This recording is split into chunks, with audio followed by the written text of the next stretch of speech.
खास तौर पर जो हैदराबाद के एनआरआईस है, जो बैरून मुल्क है, गल्फ में है, अमेरिका में है, यूएस में है, ऑस्ट्रेलिया में है, इस बात का इंतज़ार कर रहे हैं कि आया याकूतपुरे की आवाम 30 तारीख के दिन किसको वोट देंगे और क्या यहाँ पर याकूतपुरे में कोई तब्दीली आएगी या नहीं आएगी। 30 उम्मीदवार हैं याकूतपुरे में और 30 उम्मीदवारों में आपको अपना उम्मीदवार चुनना है। लेकिन बड़े हैरत की बात यह है कि अभी मैं जब आ रहा था तो बीआरएस पार्टी के कुछ गाड़ियां जाती हुई दिखी मुझे, रैली थी। सारे स्टेट में बीआरएस और एमआईएम का अलायंस चल रहा है। मजलिस इत्तेहादुल मुस्लिमीन के सरबरा बैरिस्टर असदुद्दीन ओवैसी आए दिन बीआरएस की तायीद की गुफ्तगू कर रहे हैं, लेकिन याकूतपुरे में एक दूसरे के सामने इंतखाबात में हिस्सा ले रहे हैं। ये बड़े हैरत की बात है। बीजेपी अपना उम्मीदवार यहाँ पर उतारी है, लेकिन कोई, मैं समझता हूँ कि कोई इसका कहीं भी जो है पूरे इलेक्शन कैंपेनिंग में एक मर्तबा भी कहीं कोई कैंपेनिंग देखने को नहीं मिला। तो ये वाज़े हो गया कि यहाँ पर जो मुकाबला है ये सिर्फ एमआईएम और एमबीटी के दरमियान में मुकाबला है और याकूतपुरे की आवाम को अपना एक नुमाइंदा चुनना है। मजलिस बचाओ तहरीक की तरफ से अमजदुल्ला खान यानी मुझको हुक्म दिया गया कि आप यहाँ पर इंतखाबात में हिस्सा लो और मैं यहाँ पर इंतखाबात में हिस्सा ले रहा हूँ। मेरा इम्तियाजी निशान गैस सिलेंडर है। गैस सिलेंडर के निशान पर आपको अपना मोहर लगाकर याकूतपुरे की तब्दीली के लिए वोट देना है। मैं अपने पूरी इलेक्शन की तकारीर में मैंने जैसा शुरू में वादा किया था और आज अल्लाह के फजल से आज आखिरी इंतखाबी जलसे आम है।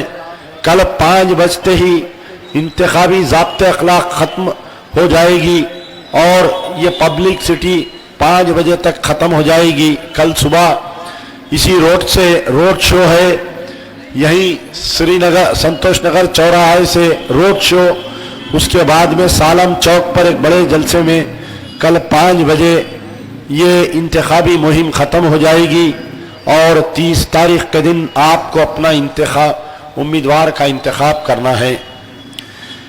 यहाँ पर जो 2 उम्मीदवार हैं, एक मजलिस बचाओ तहरीक है, एक मजलिस इत्तेहादुल मुस्लिमीन के एक उम्मीदवार जिसका नाम जाफर हुसैन मेराज है, 10 साल के एमएलए हैं। मेरे सामने वो बहुत बड़े आदमी है, बहुत बड़ी जमात है, पैसों की अंबार है, करोड़ों की जमात है। उनके पास इतना इख्तिदार है कि अगर मैं रात भर भी बोलूं तो कम पड़ेगा।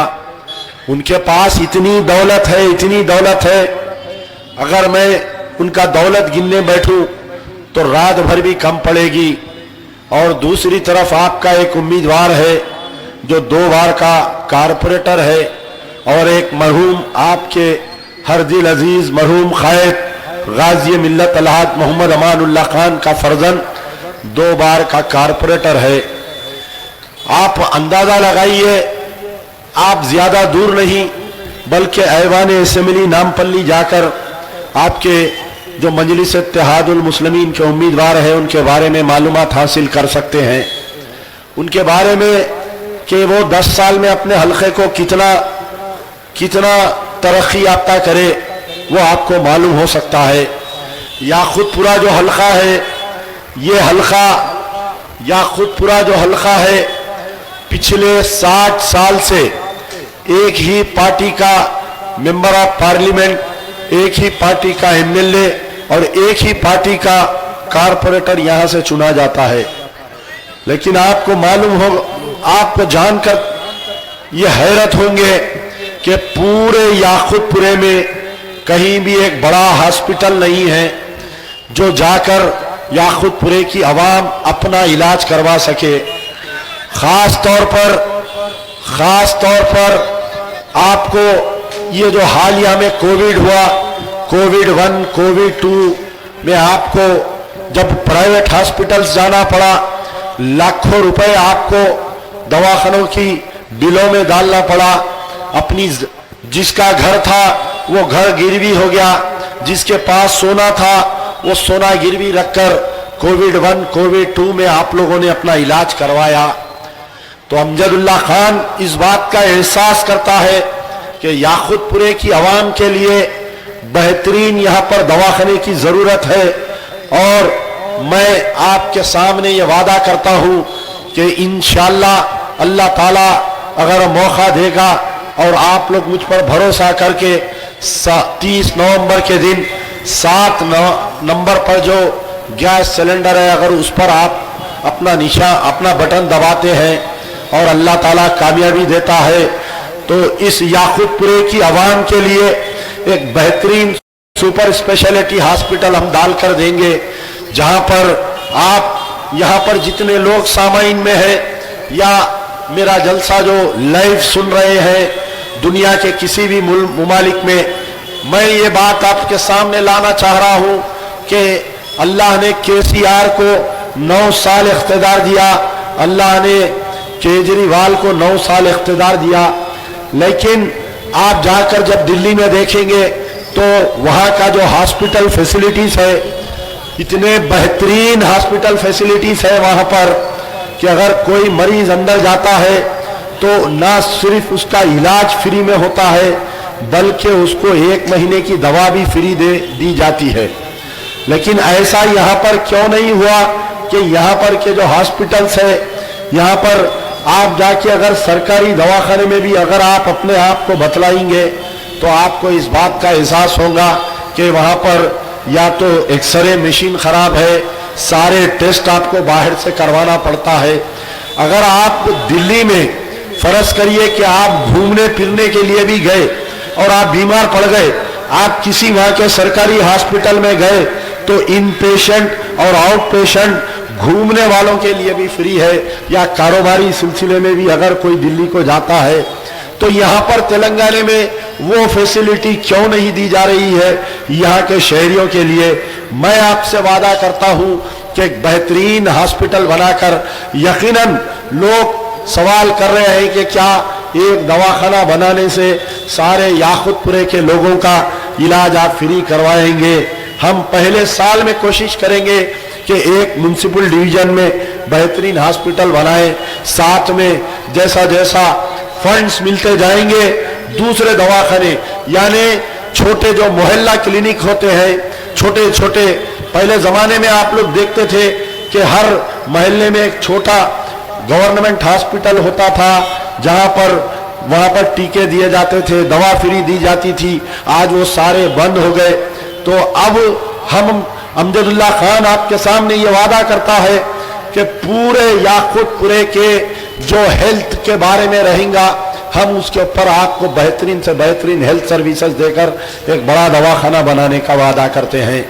आप जानते हैं और आप जानकर हैरत करेंगे कि पूरे याकुतपुरे में कहीं पर भी जो है ना गवर्नमेंट स्कूल है, ना डिग्री कॉलेज है, ना गवर्नमेंट कोई इंटरमीडिएट का कॉलेज है। यहाँ पर अपने बच्चों को पढ़ाने के लिए लोग मजबूर हो रहे हैं, प्राइवेट स्कूल्स में, प्राइवेट कॉलेजेस में डाल रहे हैं, हजारों रुपए उसकी फीसेस देने में आपको मजबूर किया जा रहा है। जो लॉकडाउन 1, लॉकडाउन 2 आया, उसके बाद से कई बच्चे, कई माँ बाप अपने बच्चों को स्कूल को भेज नहीं सक रहे हैं। अगर घर में 3 बच्चियां हैं एक बाप को, तो एक लड़की स्कूल को जा रही है, दूसरे 2 लड़कियां स्कूल में बैठ गए हैं। तो अमजदुल्ला खान ये वादा करता है कि आपको बेहतरीन गवर्नमेंट स्कूल्स का जाल बिछाएंगे हम, जो केजी से पीजी आपको फ्री तालीम रहेगी, ना स्कूल में ड्रेस की जरूरत पड़ेगी, ना आपको बैग की जरूरत पड़ेगी। तमाम मटेरियल सरकार से मुहैया कराया जाएगा। सरकार को मजबूर करेंगे हम कि इस पुराने शहर में अगर कोई सही तरक्की कर सकता है तो वो अमजदुल्ला खान कर सकता है, और वो भी तालीमी इनकलाब लाऊंगा, हर घर में संतो याकूतपुरे का कोई मासूम बच्चा ऐसा नहीं रहेगा जो चाइल्ड लेबर बनेगा। गौर से सुनिए, मैं जो बात बोल रहा हूं, यकीनन इस संतोष नगर का जहां पर मैं ठहर कर अपने आप से मुखातिब हूं, यहाँ के लोगों को अल्लाह ने दिया बड़े बड़े फ्लैट्स है। आप जो है फ्लैटों में रहते हैं, कई लोग निकलकर पोलिंग के दिन वोट नहीं डालते। इनको ना कारपोरेटर की जरूरत पड़ती, इनको ना एमएलए की जरूरत पड़ती, इनको ना मेंबर ऑफ पार्लियामेंट की जरूरत पड़ती। लेकिन याद रखो, आपका वोट एक किसी की कफालत करेगा, किसी मासूम बच्चे की कफालत करेगा। किसी पर पुलिस का जुल्म होगा तो वो आपके ऊपर कफालत करेगा। तो यहाँ पर हम कोशिश ये करेंगे कि पूरे याकूतपुरे में कोई चाइल्ड लेबर नहीं रहेगा। मैं जो बात कह रहा हूं, यहां पर पढ़ा लिखा तबका है। अगर तुम अपने कौम की भलाई चाहते हो, तुम चाहते हो कि तुम्हारी लड़कियां पढ़े, तुम चाहते हो कि तुम्हारे मासूम बच्चे पढ़े, तो फिर आपको पूरे याकूतपुरे में गवर्नमेंट स्कूल्स की जाल बिछाना पड़ेगा। बेहतरीन से बेहतरीन तालीम के लिए गवर्नमेंट को मजबूर करना पड़ेगा। मैं फिर से दोबारा वही दिल्ली की आपको मैं मिसाल देता हूं। आप जाओ, जाकर दिल्ली में देखें तो आपको पता चलेगा कि दिल्ली में जो है कि अरविंद केजरीवाल ने 9 साल में जो स्कूल्स की तामीर किया, वो स्कूल्स पूरे एक बेहतरीन स्कूल्स बना दिए गए। वहां के मरकजी वजीर, वहां के मेंबर ऑफ पार्लियामेंट, वहां के एमएलए मिनिस्टर्स के लड़के और लड़कियां गवर्नमेंट स्कूल्स में पढ़ाई करते हैं। और वहां पर गवर्नमेंट स्कूल में एडमिशन लेने के लिए बड़े बड़े रिक्वेस्ट लाना पड़ता है। तो आप बतलाओ कि 9 साल केसीआर को दिए गए, 9 साल अरविंद केजरीवाल को दिए गए। अरविंद केजरीवाल ने दवाखाने बना दिया, अरविंद केजरीवाल ने स्कूल्स की जाल बिछा दिया। लेकिन यहां पर तेलंगाना में ना दवाखाने में आपको इलाज फ्री, ना तालीम के लिए कोई सही गवर्नमेंट स्कूल आपके लिए फ्री किया गया। इससे आगे अगर आप हटकर देखें कि मुसलसिल 10 तारीख से मैं पूरे याकूतपुरे में फिर रहा हूं। मैं इसी की बात करता हूं, यही की यहां ये राइट में जो बस्ती है, आप जाकर देखें तो पता चलेगा। आप जाकर देखें तो पता चलेगा कि सारे गलियों में जाई एक ही शिकायत है कि water pollution, water pollution, water pollution आ रहा है, गंदा पानी। आप दारफजंग कॉलोनी में जाइए, आप संतोष नगर कॉलोनी में जाइए, जहां पर बेहतरीन अपार्टमेंट्स बने हुए हैं। लोग शिकायत कर रहे हैं कि हम कई महीनों से, हम कई सालों से जो है पानी खरीद कर हम पी रहे हैं। आप देख रहे हैं कि हर गली में एक वाटर फिल्टर लगाया गया है। ये वाटर फिल्टर एक तो आमदनी का जरिया है और दूसरी तरफ आवाम के लिए एक पैसे का एक्स्ट्रा इसके अंदर वो हो रहा है। तो आप ये बतलाइए कि जो असेंबली डिवीजन 100 साल पुराना असेंबली डिवीजन है, उसके अंदर आज भी जो है कि आपको पानी सही नहीं मिल रहा है। वायरल डिजीजेस की आप जब बात करेंगे, आप जाओ जाकर Osmania hospital, quarantine hospital, Niloufer hospital, fever hospital, Gandhi hospital, आप कौन से भी दवाखाने में जाइए सरकारी, अगर आप चार्ट निकालेंगे तो आपको मालूम होगा कि सबसे ज्यादा अगर वायरल डिजीजेस कहीं पर है तो वो याकूतपुरे से रिपोर्ट हो रहे हैं। अगर किसी को डायरिया हो रहा है, किसी को मलेरिया, किसी को डेंगू, तो सबसे ज्यादा वायरल डिजीजेस याकूतपुरे की आवाम ये रजिस्टर कर रही है। कि क्या वजह है कि इतने सालों के बावजूद आज आपको गंदा पानी मुयसर किया जा रहा है। तो ये वाज़ेह हो गया कि जो निजाम के जमाने में जो पानी की लाइनें डाली गई थी, वो आज की तारीख तक कई महलों में वो पानी की लाइन तब्दील नहीं की गई। कई महलों में आप जाकर देखें तो वो सीवर लाइन ओवरफ्लो हो रही है।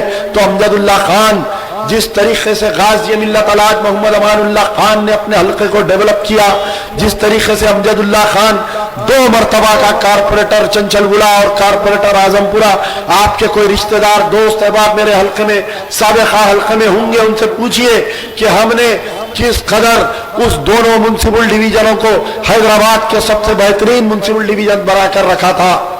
तो उसी तरीके से इस याकूतपुरे के जहां जहां पर जो भी मसाइल होंगे, बल्दी बरकी आबरासानी मसाइल को हम हल करने की कोशिश करेंगे।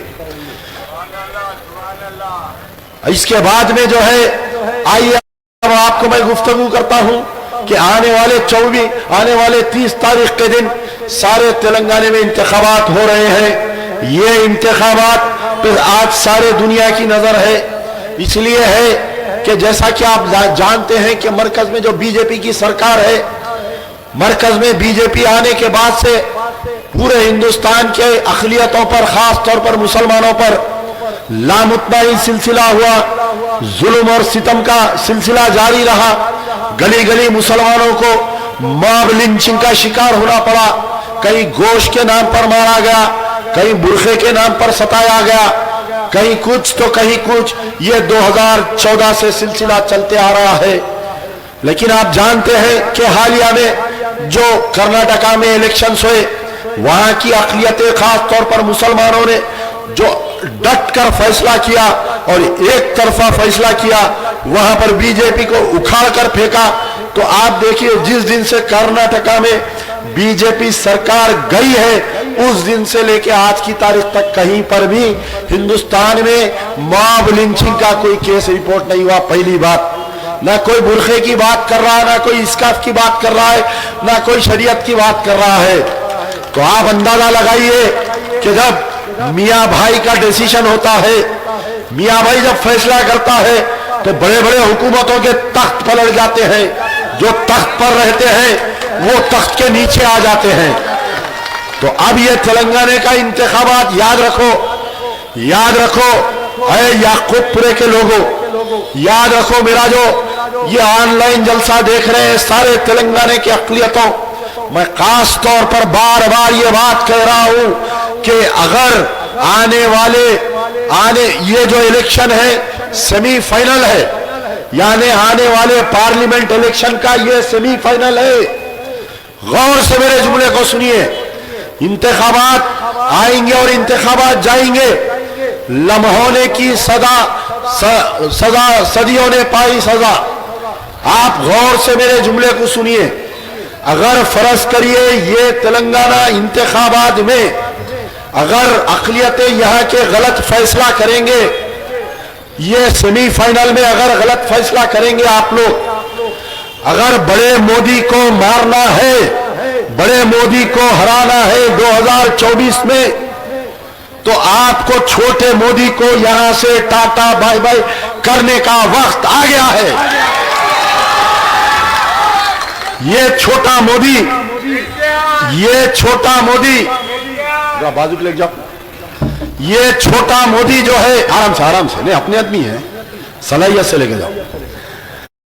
ये छोटा मोदी ने बड़े अच्छे वादे किए, उर्दू में शेर शायरी में तकरीर की, तेलंगाना एजिटेशन बतलाओ है मुसलमानों, अगर हम साथ नहीं देते तो क्या तेलंगाना अलग होता, क्या बताओ। लेकिन इन्होंने क्या किया, इलेक्शन के बाद में, तेलंगाना इंतखाबात के बाद में पिछले 9 साल में मुसलमानों को क्या दिया।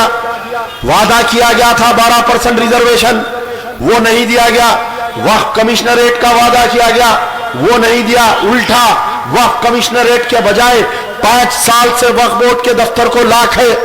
आज जितने लोग, जितने उलमा, मशाइखीन, दानिश्वर जो भी है, आज बीआरएस पार्टी का जो तायद कर रहे हैं। अमजदुल्ला खान तुमसे अदबन गुजारिश कर रहा है कि मैंने अमजदुल्ला खान की इस गुनहगार आंखों ने ये केसीआर को पहचाना है, ये केसीआर की चड्डी को पहचाना है। खुदारा अभी भी वक्त है, आप लोग अपना फैसला वापिस लो, वरना याद रखो अल्लाह के पास आपको रुस्वा होना पड़ेगा। ये सिर्फ और सिर्फ कोई सियासी झगड़ा नहीं, बल्कि हिंदुस्तान के मुसलमानों का मुस्तकबिल का फैसला हो रहा है कि आया हिंदुस्तान में बड़े मोदी को हटाने के लिए छोटे मोदी के खिलाफ में मुहिम चलाना जरूरी है। छोटे मोदी ने क्या किया? छोटे मोदी ने किशनबाग राइट्स में गोलियां मारकर मुसलमानों को शहीद किया। छोटे मोदी ने क्या किया कि छोटे मोदी ने आलेर में, आपको अंदाजा है कि अदालती तहवील जिसको कहते हैं, अदालती तहवील के मायने यह है कि आप जज की कस्टडी में हैं, लेकिन आपके मासूम बच्चों को, इसी बस्ती के 2 बच्चे हैं, बाजू की बस्ती का 1 बच्चा है और मलकपेट के 2 बच्चे हैं। आलेर में उनका 5 जनों का इनकाउंटर कर दिया गया, हाथ में हथकड़ी, पैर में हथकड़ी, उनका इनकाउंटर कर दिया गया। अरे मुसलमानों, अरे तेलंगाना के मुसलमानों, अमजदुल्ला खान उन तमाम से सवाल करता है जो आज बीआरएस की तायद कर रहे हैं। बतलाओ, क्या तुम्हारी औलाद का इनकाउंटर होता तो तुम आज बीआरएस का साथ देते? आज जो है केसीआर यानी मुस्लिम क़यादत का जो दबदबा हुआ करता था, मुस्लिम क़यादत का जो डर और खौफ हुकूमतों में रहता था, जैसा अमानुल्लाह खान के दौर में एक मरहूम क़ायद का एक डर और खौफ हुआ करता था, आज वो डर और खौफ हुक्मरान के दिलों में से निकल गया और आपके मासूम 5 बच्चों को ले जाकर एनकाउंटर कर दिया गया। आपके मसाजिद को शहीद कर दिया गया, 9 मसाजिद को 9 साल में शहीद कर दिया गया। अरे किस सूरत से ये लोग बीआरएस की तायद कर रहे हैं, मुझे समझ में नहीं आता है। मेरा ज़मीर मलमला रहा है। मैं रोजाना रात में दुआ कर रहा हूं, मेरे कामयाबी से ज्यादा मैं अल्लाह से ये दुआ कर रहा हूं कि अल्लाह तू इस जलील को इंतखाबात में हरा और ये छोटे मोदी से हमारा पिछाड़ा करा। यकीनन अगर 2024 के इंतखाबात में मोदी को कुछ मेंबर ऑफ पार्लियामेंट की जरूरत पड़ेगी तो ये KCR will be the first person जाके केसीआर तायद करेगा। केसीआर ने तायद किया या नहीं किया बीजेपी की? लोग कह रहे हैं कि हम बीजेपी, आप बोल रहे हैं, आप महमूद अली बोल रहे हैं कि हम बीजेपी में नहीं जाएंगे। अरे बीजेपी में जाना क्या, you are a part and parcel of BJP. BRS जो है बीजेपी का एक हिस्सा बनी हुई है, पिछले 9 साल से हिस्सा बनी हुई है बीजेपी। नोटबंदी में बीआरएस ने बीजेपी की तायद की, सदर जमहूरिया में बीजेपी ने बीआरएस की तायद की, नायब सदर जमहूरिया के इलेक्शन में तायद की। हर वो मसले पर, कश्मीर में आर्टिकल 370 में बीजेपी ने, बीआरएस ने बीजेपी की तायद की। अरे जुल्म की इंतहा केसीआर और आज तमाम जो उलमा मशाइखीन तायद कर रहे हैं। अमजदुल्ला खान उनसे सवाल कर रहा है, अमजदुल्ला खान असदुद्दीन ओवैसी से सवाल कर रहा है, असदुद्दीन ओवैसी तुम अपने दिल पर हाथ रखकर कहो, तुम जब बिस्तर पे लेटोगे, तुम और तुम्हारे अल्लाह के दरमियान में कोई नहीं रहता, तुम सवाल करो कि ये मोदी ने एक बिल लाया था। तेलंगाना के मुसलमानों, क्या तुम वो दिन भूल गए? क्या तुम वो दिन भूल गए? बतलाओ कि उस दिन जो है जब शरीयत में बिल पेश की गई और ये बीआरएस का मेंबर ऑफ पार्लियामेंट, तमाम मेंबर ऑफ पार्लियामेंट ने बीजेपी की तायद की या नहीं की? बताओ। ये केसीआर के मेंबर ऑफ पार्लियामेंट जाकर आपकी शरीयत नमदा गलत हो गई और बीआरएस जाके बीजेपी की तायद की। अरे किस सूरत से तुम मुसलमानों के वोट मांग रहे हो? किस सूरत से तुम मुसलमानों की महफिल में आ रहे हो? हमारी शरीयत बाकी नहीं, हमारे मसाजिद बाकी नहीं, हमारे कब्रिस्तान बाकी नहीं, हमारे चिल्ले मुबारक रोड वाइडनिंग में तोड़ दिए, हमारे आशुर खाने रोड वाइडनिंग में तोड़ दिए और आकर आज कहते हैं कि बीआरएस सीएम सेकुलर है, बीआरएस को वोट दो। वाह वाह, सेकुलरिज्म में कस्टोडियल डेथ कर दो, मुसलमान बच्चों के ऊपर केसेस बुक करो, बुरखापोश खवातीन सैदाबाद के लड़कियों के ऊपर केसेस बुक करो, खाली नमाज पढ़े, फलस्तीन के ऊपर नमाज पढ़े, तकरीबन 20 बुरखापोश खवातीन के ऊपर केसेस बुक किए गए हल्लू से। ये इंतखाबात के बाद में उनको वारंट इश्यू होने वाला है। किस सूरत से आप वोट देंगे? बतलाओ। 5 साल दफ्तर को लाख है, बड़े बड़े केसेस हम हारते जा रहे हैं, हारते जा रहे हैं। हालिया में दरगाह हजरत हुसैन शाह वली रहमतुल्लाह अलैह, अरे वो जलाली दरगाह, वो जलाली बुजुर्ग की जमीन जो हजारों करोड़ रुपए की जमीन है, उसका हम केस हार गए और तुम्हारे हाथ में, अरे मुसलमानों, तुम्हारे हाथ में केसीआर ने भीख का छिप्पा दे दिया तुम्हारे हाथ में। 2 खानदान तरक्की करे, सिर्फ और सिर्फ 2 खानदान तरक्की करे, एक केसीआर खानदान और एक अवैसी खानदान तरक्की करे। उससे हटके ठेले बंडी वाला का बेटा ठेला बंडी से ढकल रहा है और ऑटो चलाने वाले का बेटा ऑटो चला रहा है, जिसकी गोश्त की दुकान थी उसका बेटा गोश्त बेच रहा है। तो आप बतलाइए कि यहां पर किसने तरक्की किया? बड़े बड़े बातें कि हम 200 स्कूल डाल दिए, हम 300 स्कूल डाल दिए। अरे जो माइनॉरिटी स्कूल्स का ढंडोरा पीटा जा रहा है ना, उसके अंदर आधे से बढ़ के नॉन माइनॉरिटी स्टूडेंट्स पढ़ रहे हैं। पूरा स्टाफ माइनॉरिटी रेसिडेंशियल स्कूल में 80% स्टाफ जो है वो स्टाफ नॉन माइनॉरिटी है। ये एयरपोर्ट पे जाओ, जाके देखो मुसलमानों, कम से कम 20,000 जॉब है वहां पर। कितने हैं? 20,000 job airport authority of India में। आप बतलाओ हैदराबाद के कितने लोग हैं? आप बतलाओ कितने मुसलमान हैं? बिहार के, आसाम के, यूपी के, वेस्ट बंगाल के आके यहां पर काम कर रहे हैं। क्यों नहीं नौकरियां मिलती आपको? बतलाओ। क्या बतलाओ कोई लीडर जाके एयरपोर्ट अथॉरिटी ऑफ इंडिया के मैनेजर से बात करके, अरे भाई हमारे शहर में एयरपोर्ट, हमारे बच्चे काम करेंगे, 30% रिजर्वेशन दो। महाराष्ट्र में जो भी सेंट्रल गवर्नमेंट एस्टेब्लिशमेंट है महाराष्ट्र में, गौर करिए मेरे जुमले को, मैं पढ़े लिखे तबके से मुखातिब हूं, मेरे बात का जवाब दीजिए। वो जो फ्लैटों में रहते, जो पोलिंग के दिन नहीं निकलते, जो पोलिंग के दिन पिकनिक मनाने जाते हैं, आप गौर करिए, आपके बच्चों के मुस्तकबिल की गुफ्तगू कर रहा है अमजदुल्ला खान। आप गौर करिए कि महाराष्ट्र में शिवसेना और एमएनएस मानसा, ये दो मिलके एक एग्रीमेंट है सेंट्रल गवर्नमेंट का कि जो भी मरकज का ऑर्गेनाइजेशन रहेगा या जो भी रहेगा, चाहे वो रेलवे से रहो, चाहे वो कोई भी रहो, 30% महाराष्ट्रियंस को नौकरी देना। सेम बिहार में भी ऐसी ही है कि 30% वहां पर देना। बाजू कर्नाटका में जाओ, कन्नडास को देना। नहीं मिलता तो सिर्फ तेलंगाना वालों को नहीं मिलता। और आकर आपके कायदीन तकरीर करते कि फिसाद नहीं हुआ। अरे हम खुद नहीं चाह रही फिसाद करना।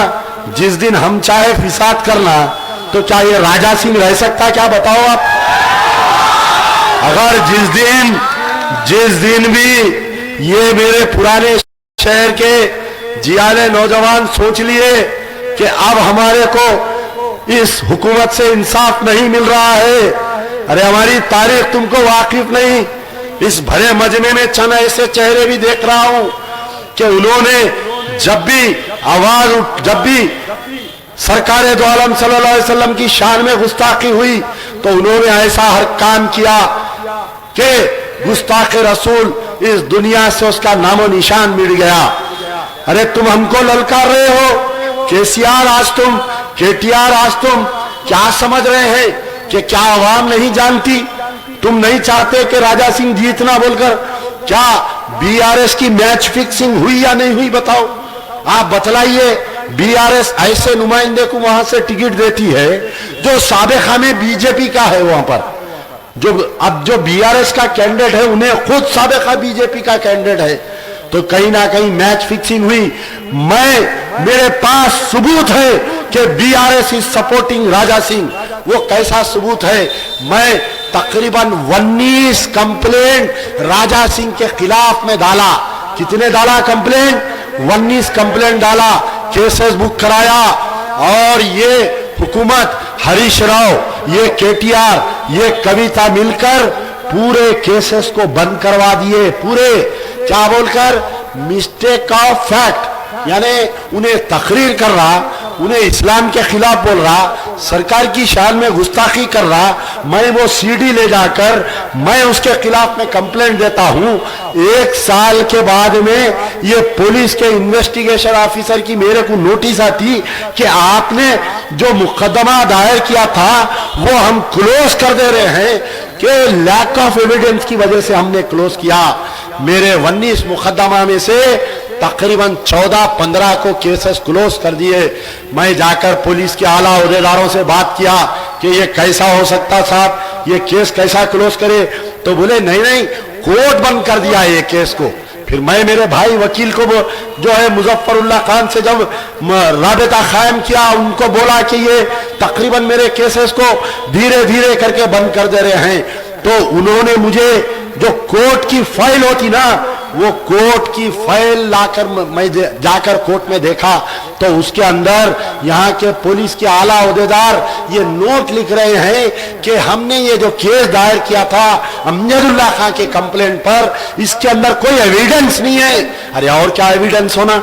उसकी आवाज है, उसकी तकरीर है, वीडियो है, उसकी असेंबली से रिकॉर्ड निकाल के इसकी ये तकरीर वो तकरीर दोनों मैच करना, मैच करके फोर्सनिक लैब को भेजना, रिपोर्ट आती, उन्हें डिसमिस हो जाता, उन्हें एमएलए इलेक्शन नहीं लड़ सकता। लेकिन केसीआर ने नहीं कहा। केसीआर सॉफ्ट हिंदुत्व को उन्हें जानते हैं, केसीआर दोनों के साथ हमदर्दी कर रहे हैं। अकबरुद्दीन ओवैसी को भी बाइज्जत बरी करा दिए जो हिंदुओं के खिलाफ में तकरीर करे, और राजा सिंह को भी बाइज्जत बरी करा दिए जो मुसलमानों के खिलाफ में ही नहीं बल्कि हमारे पैगंबर के खिलाफ में जिसने गुस्ताखी किया। तो आप बतलाओ, तो फिर अब आज मजलिस इत्तेहादुल मुस्लिमीन से सवाल है कि जो गोशा महल है वो आपकी कॉन्स्टिट्यूंसी में है, आप एमपी लड़ रहे वहां से, आप एमएलए नहीं लड़ रहे वहां से।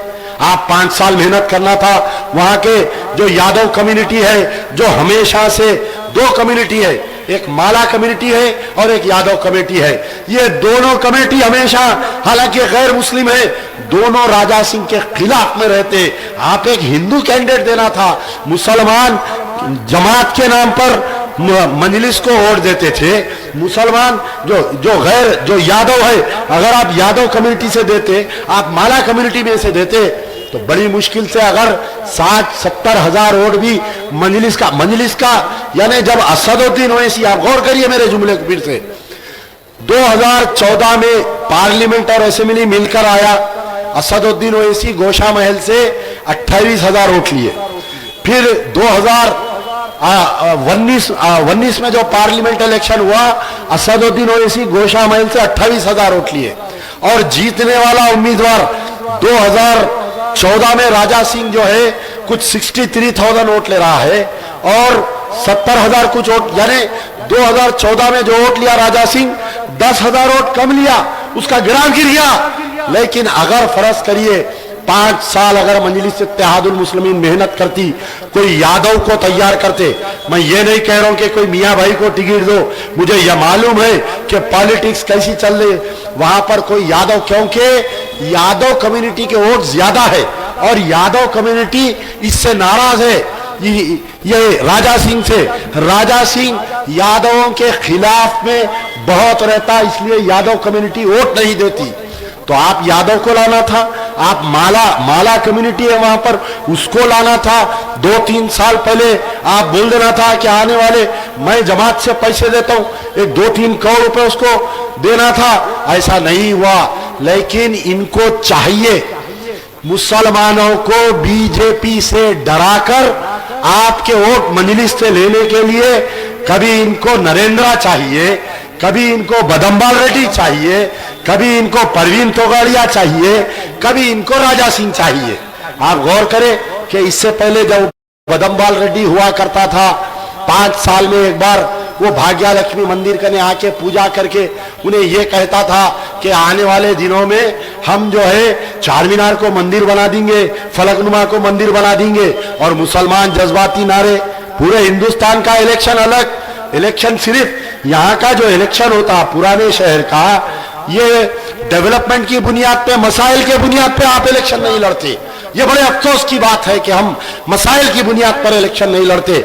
हम जो इलेक्शन लड़ते, हम जज्बाती नारों पे इलेक्शन लड़ते, हम जज्बाती तकारीर पे इलेक्शन लड़ते। मैं अगर आज आपका मसला हल करने की गुफ्तगू करूंगा तो लोग पसंद नहीं करेंगे। कल अकबरुद्दीन ओवैसी इसी स्टेज पर आकर अगर कहेंगे वो आप बड़ा गोश्त खाओ, आप वैसा करो, तो आप लोग नारे तकबीर अल्लाह अकबर कहेंगे।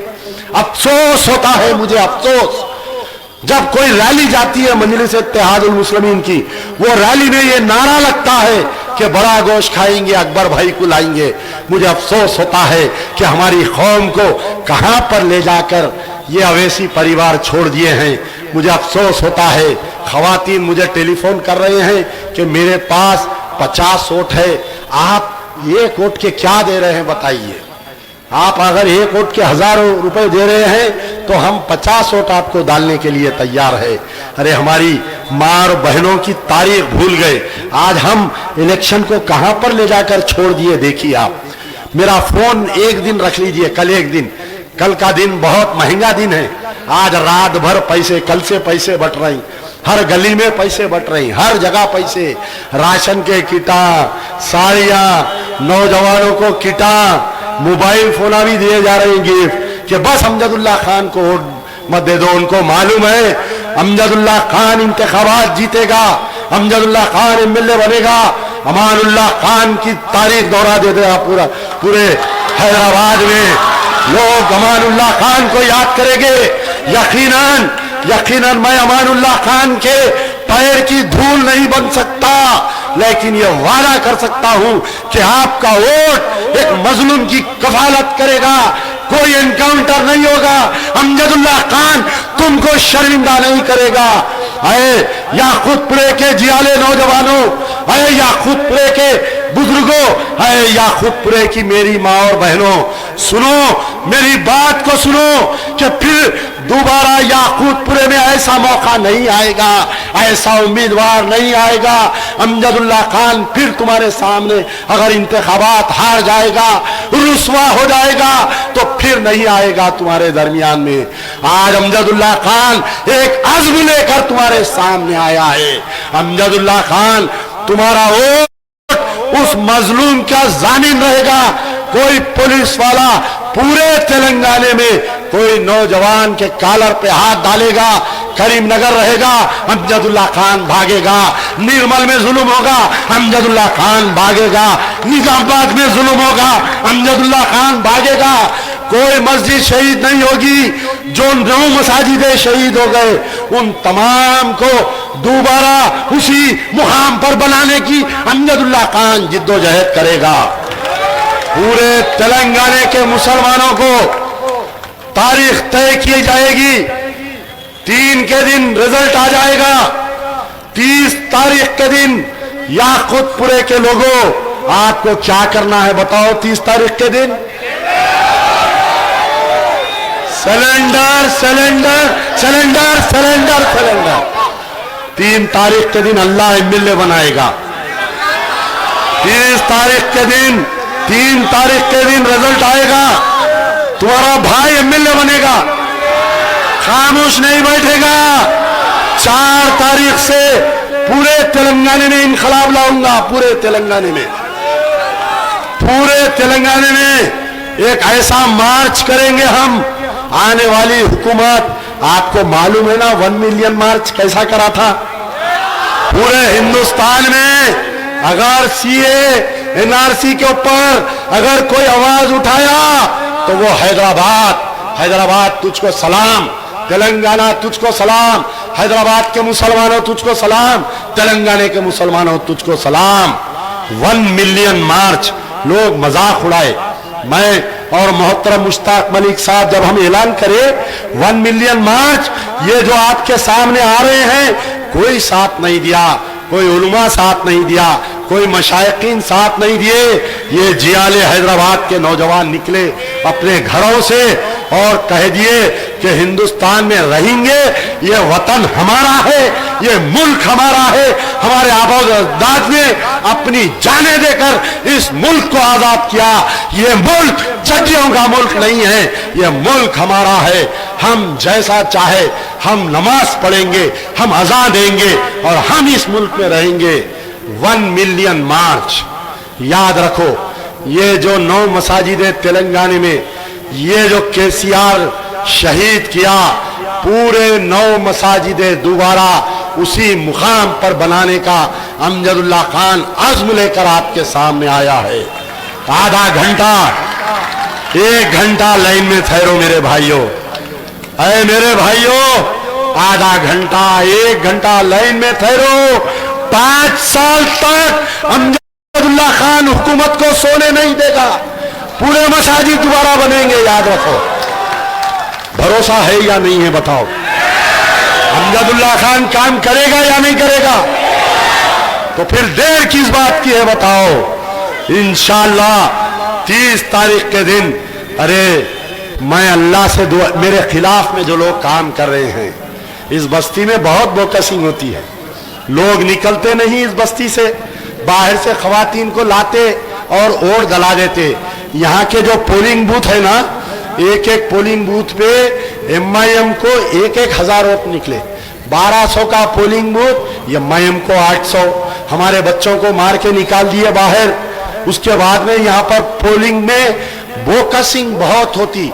आईएस सदर्न डिवीजन और इसके आगे जो बूथा है, भयानक बोकसिंग, यानी आप नाम नहीं रख सकते, आप पकड़ नहीं सकते। पुलिस वाले उस दिन जो है गांधी जी के बंदर बन जाते, बुरा ना देखो, बुरा ना बोलो, बुरा ना सुनो। डीसीपी साहब खामोश बैठ जाते, एसीपी साहब खामोश बैठ जाते, सर्कल साहब खामोश बैठ जाते। वो बेचारा प्रिसाइडिंग ऑफिसर क्या करेगा, उसको वापिस घर को जाना रहता, उन्हें भी खामोश बैठ जाता। यहां से एक बटन, वहां से एक बटन, यहां से एक बटन, वहां से एक बटन। ये 4 बजे से 5 बजे तक चलता, आखिरी घंटा। आखिरी घंटा जो चलता ना, हर बूथ पे 200 वोट मार लेते ये लोग। लेकिन अब ऐसा नहीं होगा। अब इसलिए नहीं होगा, इसलिए नहीं होगा कि अब यहां पर कमिश्नर ऑफ पुलिस कौन है? संदीप शंडलिया साहब की राउंड होते रहेंगी, राउंड।